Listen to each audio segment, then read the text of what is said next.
Today's video is powered by Hawpog. Skip it up and that up.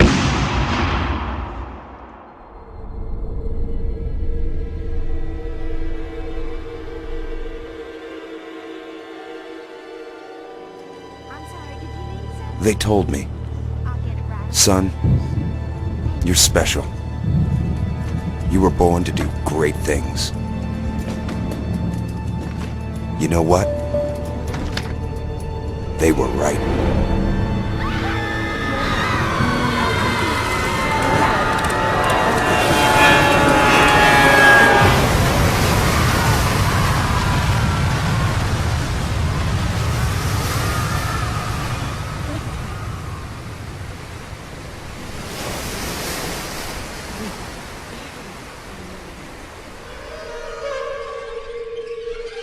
It was interesting watching this footage of Bioshock because it brings back a lot of memories. I remember playing the demo of the original Bioshock, and this scene right here where you're in the water, the plane just crashed, and you're seeing the luggage and the debris and everything like that. And it's a cutscene at this point.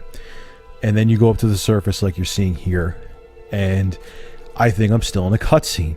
And I'm sitting in the water, and I didn't even think to touch the controller like a moron, and I'm looking around and it looks gorgeous, but I'm thinking, okay, this is great. I'm sitting here in the water and nothing's happening. It just looks fantastic.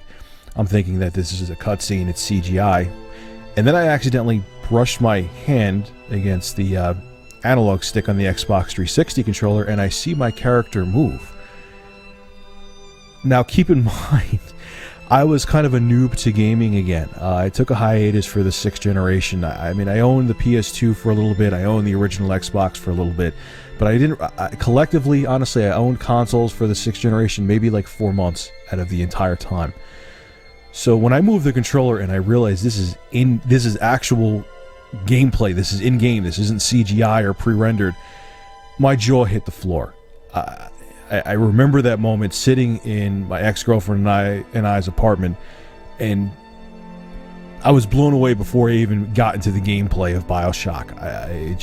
That experience to me was one that I'll always remember, not even from a gaming perspective, but how something, you know, whether you see a play or a movie or a film, something so profound just hits you and you never forget it. And that was one of those moments. That was my first memory of Bioshock, and that was just the demo. Bioshock, to me, the series, I actually am a big fan. I like Bioshock 2. Bioshock 1, obviously, I like more, but Bioshock 2 is a great game as well. Really, to me, signified that gaming was a medium, for everybody. The mature theme where, you know, you have this, you know, decrepit, crumbling utopia that Andrew Ryan created around you. The whole story, the twist ending that really makes your jaw drop. Just, if you haven't played Bioshock before, I won't ruin it for you, but would you kindly play this game, and the story in it is absolutely amazing.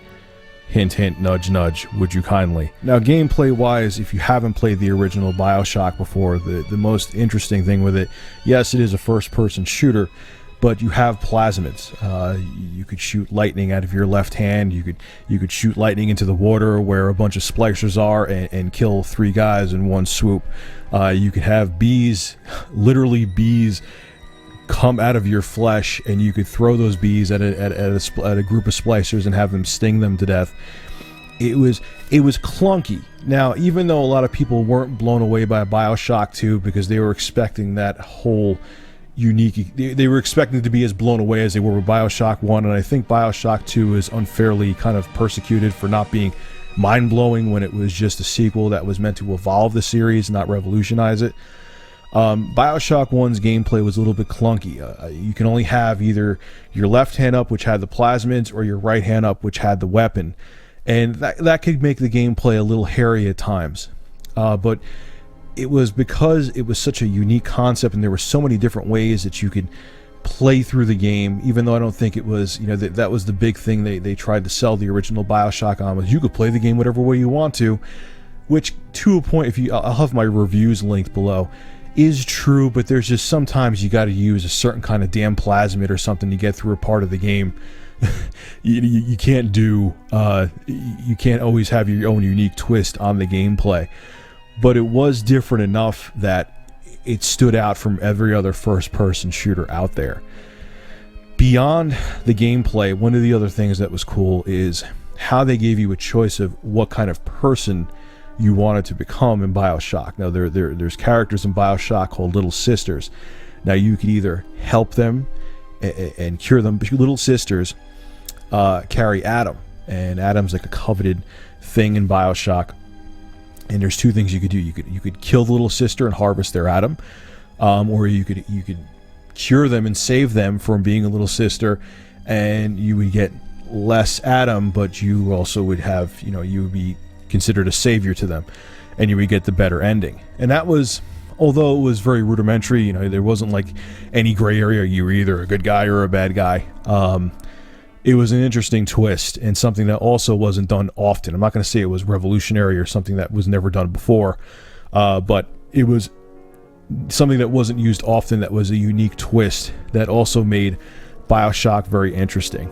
Now, visually, even by 2013 standards, it is looking dated somewhat, but Bioshock is still amazing. One of the big things with the original Bioshock was the water effects. I remember, even beyond that beginning scene, there's that scene where you're first going through that one underwater tunnel where you could see outside, and it starts to crumble, and you see the water rushing in, and it looked, like I said, now you could kind of see the seams starting to crack a little bit, no pun intended, but the water looked real, and it was such a surreal, I can't think of a better word right now, experience. It felt so next gen visually. So Bioshock, to sum it up, the original Bioshock was this perfect symphony of a fantastic story, whether it was a rehashed story from the original System Shock, which I can't say, I haven't played the original System Shock, that's what I hear.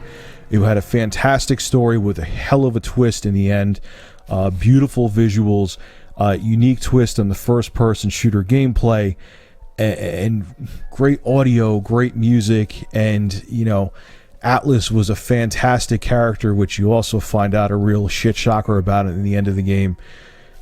Combine the fact that there's a hell of a lot of gameplay and a story that you'll never forget. Bioshock really, to me, was the pinnacle. Even though it was only in 2007 and this generation was still relatively new, it was the pinnacle of the 7th generation. It showed at the time, even though now the consoles back then were considered powerhouses, it showed why you wanted at the time, next-gen console. I mean, granted, these consoles now are in their twilight, but you need to experience, if you still haven't experienced Bioshock, and I know there's some people, I remember seeing the trailer for Bioshock when they first, revealed it, and I was like, what the hell is this? What the it was a Big Daddy. What is this thing with a drill in its hand beating the crap out of me? And I went into Bioshock very skeptical until I played the demo. But it's a brilliant game all around, and this is one of the games that shows if you have the perfect blend of a great team of developers and talent, that you can make a game. Not only it shows that video games can be art, but they could be fun as all hell. You can enjoy the crap out of them, and you could still leave with something emotionally, like you just watched a great film by Steven Spielberg.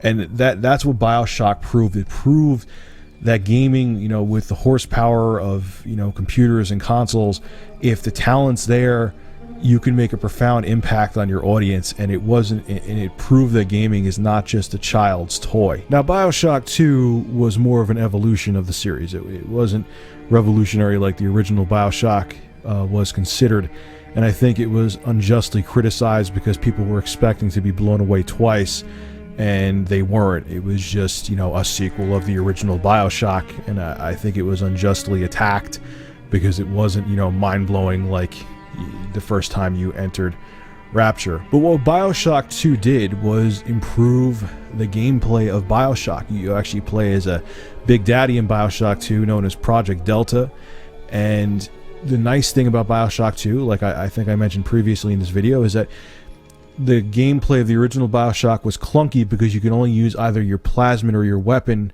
one of them at a time. You couldn't have both wielded. In Bioshock 2, as the Big Daddy, you could wield both a plasmid and your weapon. You know, you could use your drill because you're a Big Daddy, Project Delta. You could use your drill and a plasmid simultaneously, and it really improved the pacing and the overall experience of Bioshock 2, and made, you know, battles and fights against the splicers, to put it bluntly, a lot more fun. It was a lot more enjoyable, and you weren't constantly switching back and forth, and it made engaging and it made combat more fluid and smooth. One of the downsides is that I wasn't a huge fan of the, you know, Andrew Ryan in the second one. Spoiler alert, he's dead, he's gone. It's 8 years after the original Bioshock, and the new nemesis in it is Sophia Lamb. I'm not going to go into the plot too much, but she didn't affect, like, Andrew Ryan, you'll never forget him. If he was a character in a film, whatever actor would have played him probably would have gotten an Oscar. But Sophia Lamb, just, you know, she was okay. She didn't take away from Bioshock 2, but she didn't really... I feel like her character almost felt forced, like they tried to make her the female Andrew Ryan. I mean, although her motivations were different, it just felt unnatural, and it just didn't work. I have nothing against female, you know, antagonists in whether it be film or games. It just, for some reason, it just did not feel right. She didn't feel as fleshed out, like the writers didn't flesh her out like they did Andrew Ryan. But beyond that, it was a great story. I like how in Bioshock 2 they humanized the Big Daddies, where they were pretty much one-dimensional. In Bioshock 1, they were just the guys who were a pain in the ass to kill. In this one, you kind of got a little bit of a backstory, and they made them someone you emotionally cared about, and it was still a well done game.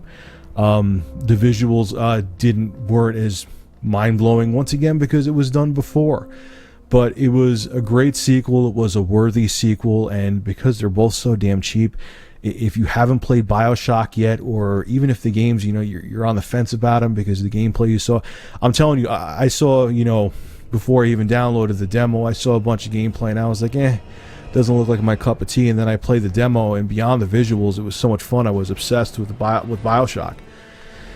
It's interesting to look back now. Bioshock, to me, the series as a whole, and I already have Infinite pre-ordered, is one of the things that went very right.